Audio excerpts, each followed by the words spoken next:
How's it going, guys? Thanks for stopping by the channel. So this is the time of year that I typically put together a year-end state of the watch collection video. Now I know a lot of you probably can't wait for the year 2020 to come to its conclusion based on the global pandemic that we've been in for the past while. And that said, I do hope you guys can stay safe.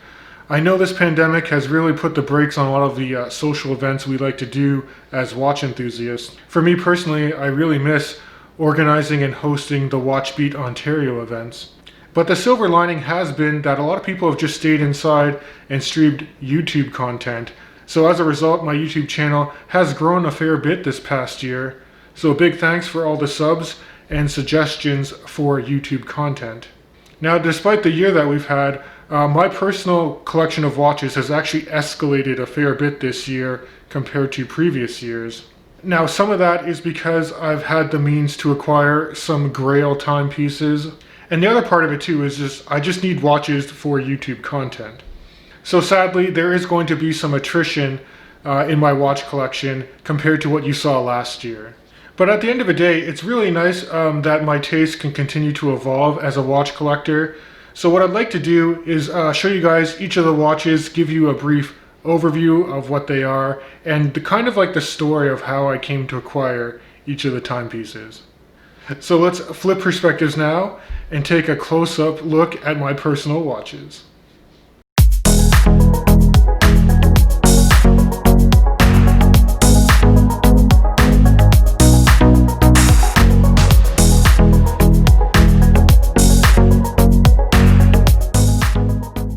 Alright, so now we're in my studio. You can see I got my watch boxes in front of me. We're going to go through each of the watches in my personal collection, starting on the left.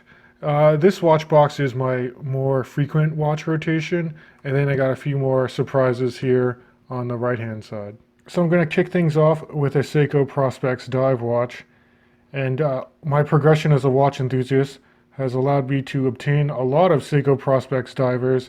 I've had many Seiko Turtles, many Seiko Samurais and Tunas and Sumos, but this is one of the 62 Moss reissues that came out a couple years ago, and what really got me into this watch is this beautiful sunray blue dial, and I'm not sure what the bezel insert is made of, but it's gorgeous as well.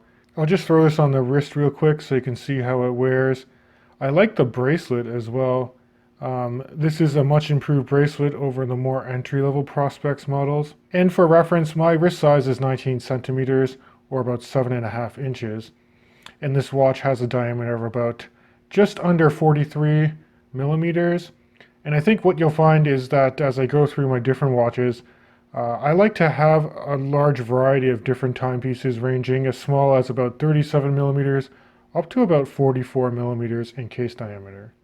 Alright, so phase one of the escalation, we're going from Seiko to Grand Seiko. This is the Seiko SPB053, a watch that was released last year, and I purchased about this time last year. And what drew me to this watch was it's probably the best laid out GMT I've ever seen. And yes, it is a quartz watch, but don't let that fool you. The in-house caliber 9F86 was specifically developed for Seiko's GMT quartz movements. It's got the independently jumping hour hand like a true GMT does. The accuracy is insane. The tolerance is no more than plus 10 seconds per year. And because I've owned this watch for about that time, I can actually report back and tell you that this watch has only picked up plus 3 seconds. So I'll quickly mention too, most of my watches are automatic, but I do own a few quartz timepieces. And I find their true value lies in having the extra complications. So like with this Grand Seiko, you're getting an in-house GMT movement, and then you'll see some of my other quartz watches have useful complications like a chronograph or perpetual calendar. And I'll quickly mention before moving on too, the case diameter for this guy is 39 millimeters, but it's extremely legible, and the finishing on this watch is my favorite out of any watch that I've currently owned. Alright, and the second stage of the escalation was when I had the opportunity to pick up one of my Grail timepieces, and this is, of course, the Rolex Explorer 214270. And this was kind of an impulse buy. I wasn't planning on purchasing this watch this year, but I was in one of my favorite authorized dealers, and they just happened to have this watch just sitting in the Rolex showroom. And this was only the second time that I've ever actually seen an Explorer in a Rolex boutique. So I did like the experience of handling it in the store and trying it on before deciding to pull the trigger.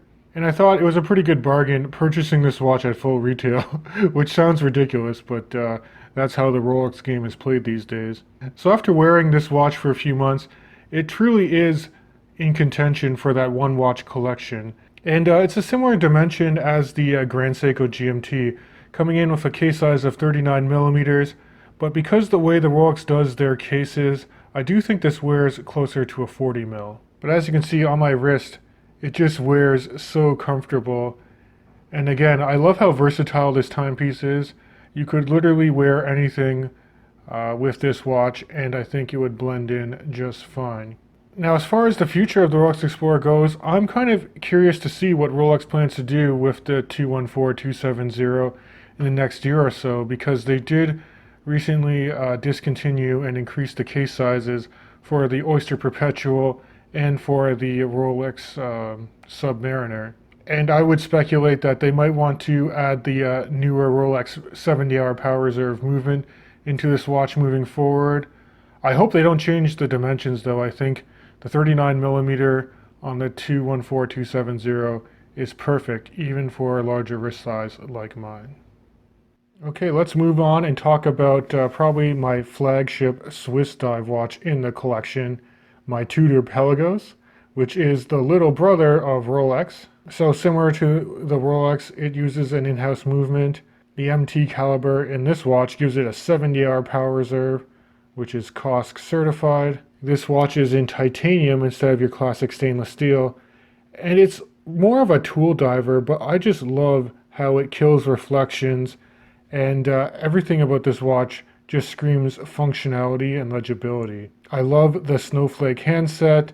I love the high contrast with the white applied indices and how they're sunken into the rehaut or chaptering there. And even in terms of functionality, having a nice taper to the bracelet and one of the best clasps in the business that has this toolless extension with a spring-loaded mechanism here. It's got a dive extension, and you can see that there's even a helium escape valve on the side of the case, so you can take this watch saturation diving. Now I do want to mention I've been back and forth between a couple of Tudor models and a couple of Omega Seamaster models before coming to the point of settling with my Pelagos. Now compared to the Black Bay 58 which I owned, I find this watch is better proportioned for my wrist size, and I do like that it does have a date aperture and, in my opinion, a better grip bracelet and clasp than the Black Bay 58. And then when you're stacking it up against the Omega Seamaster, I do think that it's just more comfortable being in titanium. And again, as much as I love how well made the Seamaster is, that non-tapering bracelet and bulky clasp was really uncomfortable for me to wear for long periods of time, whereas this Tudor Pelagos just fits like a dream. So just a quick wrist shot of the Pelagos. As you can see, it's a little thick, but it's a 500 meter water resistant diver. And because it is made of titanium, it's extremely corrosion resistant, and it is a little more lightweight than a stainless steel dive watch. So speaking of a well-made tool watch, I don't think you can really go wrong with one of my favorite German brands, Sinn. And this is the 2020 release of the 556i. This is the RS, or Red Seconds Hand. And you can see I paired it with this really nice sailcloth strap with the contrasting red stitch that really helps accentuate the red tip on the beautiful seconds hand. So on the wrist, you can see that this watch is smaller than my typical watches that I wear, coming in at 38.5 millimeters, but it's extremely legible. And I love the symmetry of the dial, and it's also a no-nonsense bead-blasted case. You got the drilled lugs here, and this thing is an absolute strap monster as well. And also, if I flip it over, it's also one of the few watches that I have that has a display case back with that gold Sinn rotor. I still got the case back sticker on it because this is a fairly recent purchase. I love that it's over-engineered. You got 200 meters of water resistance on this, a really nicely proportioned and knurled crown, so it's easy to operate. It's anti-magnetic and low pressure resistant as well. Okay, so let's start with my other watch box now, taking a look at my Seiko SARB035. Now this is one of the watches that I've had for the longest since starting up my channel, and I don't really plan on selling this watch because at the time of me purchasing it, it just punched well above the price point of any other watch on the market. You know, before these were discontinued, you could probably get them for just over $300 US. And at that price, you're getting a watch that's finished extremely well, almost to a level of a Grand Seiko. And I remember my reaction when I first picked this watch up. I loved it so much that I immediately wanted to track down the black colorway, the Seiko SARB033, and I was able to pick that up from another friend who lives in Southwest Ontario. And then a little further down the line, I actually gifted the SARB033 to my twin brother, so he's got the black dial and I got the white dial version of this timepiece. Now on the wrist you can see that it's probably my smallest watch, but I do think that it is quite legible, and it's more of a dress/sports piece for me. It's got 100 meters water resistant. It's got the same 6R15 in-house Seiko movement that my Prospex diver does. And to me this is kind of like a Rolex Datejust alternative right here, and it's performed extremely well over the numerous years that I've had it. So next up is another one of my quartz watches. This is the Bulova Lunar Pilot, and I think this is an amazing watch for the price. You can typically find these on the secondary market for around 300 bucks. It's got sapphire crystal. It does have some heritage around it. The story goes that on the Apollo 15 mission in the early 70s, one of the astronauts, I can't remember his name, he was going to take his NASA-issued Speedmaster into space with him, but it failed, so he requested to bring his personal watch, and it was the Bulova based on this reissue that went into space. So they nicknamed it the Lunar Pilot, and it's been selling quite well. It uses Bulova's ultra-high frequency quartz movement, so if you were actually to actuate the pusher here, you can see the quick sweep of this hand. It's much faster in frequency than a normal quartz movement, and the accuracy is also rated very high. But I love the oversized pushers, very nice tactile feel to this chronograph. And again, because this is a quartz watch, you can see that it keeps the profile down here. I think a lot of the height from that comes from this raised bezel and sapphire crystal here. The only cautionary thing I would say for people interested in this watch is that the case diameter is 45 millimeters, so it does wear quite large.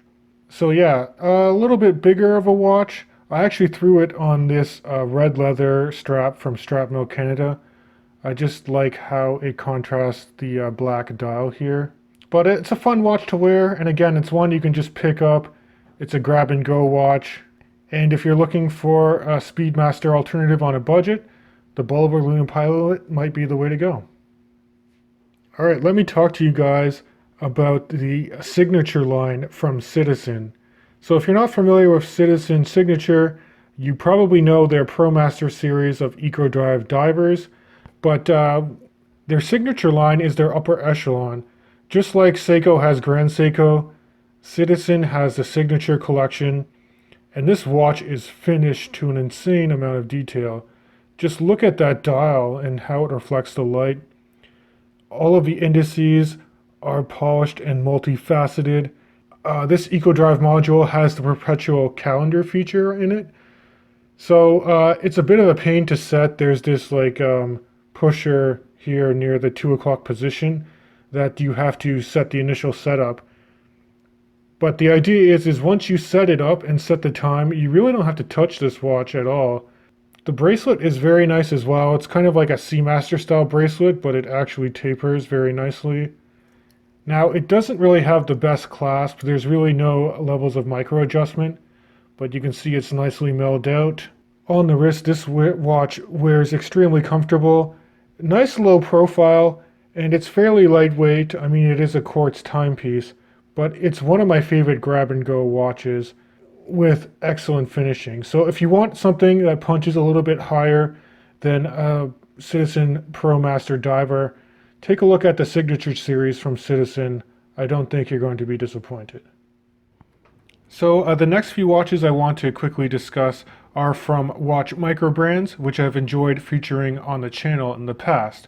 And starting things off, I have this really nice Flieger style pilot watch from the Whitby watch company.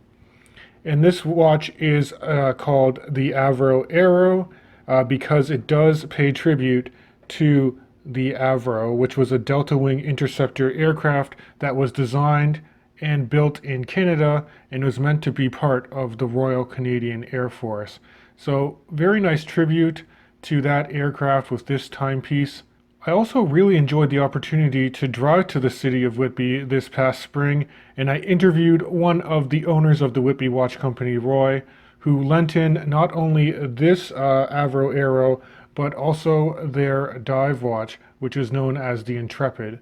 Now, at the end of that review, I did have to return these watches, and then my girlfriend kindly surprised me with this watch on my birthday because she just knew I really, really liked it as a everyday pilot watch. I like the fact that this case is done in titanium. It's got a very nice leather band that even has the pilot style rivets to it. And if I open this up, you can see the back of the watch indicating that it was designed in Canada. The automatic movement featured here is an ETA 2824-2. And here's a quick wrist shot of how the Avro sits on my wrist. Again, very lightweight because it is made of titanium. Case diameter is about 43 millimeters, but because of the curvaceous nature of the case, it really hugs your wrist well. So I can recommend this even for smaller wrists, and it's extremely legible, and I love the Canadian heritage behind it. Next up, I want to briefly discuss this first generation dive watch from the Swiss watch company. And if you're not familiar with this company, they're a family-run business. They also have a YouTube channel where they do give you some insight from being watch owners, which I find very valuable. And I featured a number of their timepieces on this channel this past year. I've featured not only this first generation diver, but fairly recently they released the second generation for this dive watch. They also have a sports watch that's out, and in the upcoming week or two I'm going to be reviewing their new field watch, the Swiss watch company Bunker. Now getting back to this watch, I think it's extremely well spec'd. It's priced at around $499 US, and for that, as the name might imply, you're getting a Swiss-made watch running a Sellita SW200. I really love the ceramic bezel insert here. It's one piece of ceramic, and they got the high polish on those raised numerals there. And one thing that I think enthusiasts for this brand really love is the low light legibility, because they knocked it out of the park with 20 layers of Swiss BGW9 Superluminova. So it glows like an absolute torch.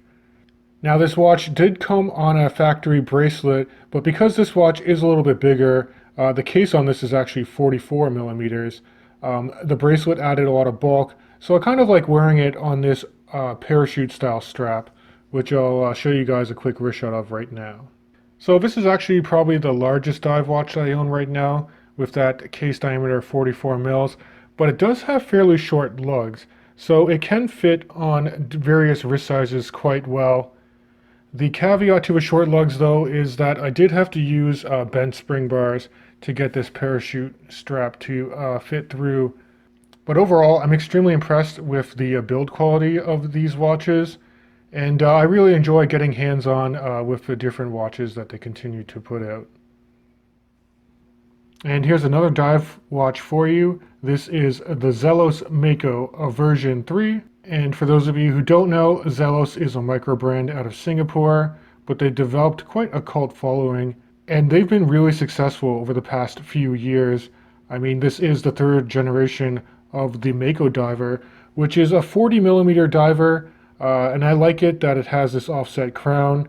This particular colorway is the white dial, but it's also fully luminous, And Zelos, similar to Swiss Watch Company, always kills it in the Lume department. The nice thing about Zelos too is that they tend to listen to consumer feedback a lot. So there's always iterative changes from each version of these watches. This one does have a really nicely gnarled crown with a loomed Zelos logo here. Now they did actually supply a really good bracelet for this Mako because past versions of this watch only had straps, but I really like matching it up with another sailcloth strap that has orange stitching to match the orange second hand and printing on the dial. Now, as far as divers go, I like that this one is a little more compact and lightweight, but maintains really high legibility. And another cool thing that Zelos tends to do with their watches that usually they release them first in stainless steel, but if you want to pick them up in a different material, they typically will run the same model a little bit later with marine grade bronze. So if you want to pick up a bronze watch that develops cool patina, there's a host of dive watches from Zelos where you can achieve this look. And last but not least, I got me some Casio G-Shocks. And I thought I'd bang out both at the same time because, as you can see, they stem from the 35th anniversary line of G-Shock squares. So this is the full metal silver G-Shock on the left and the half metal cobalt blue G-Shock on the right. Functionality of these timepieces is the same. They got the multi-band 6 for atomic timekeeping. They're solar powered, they have Bluetooth, and they got the 4 multi-function pushers on the sides of the case.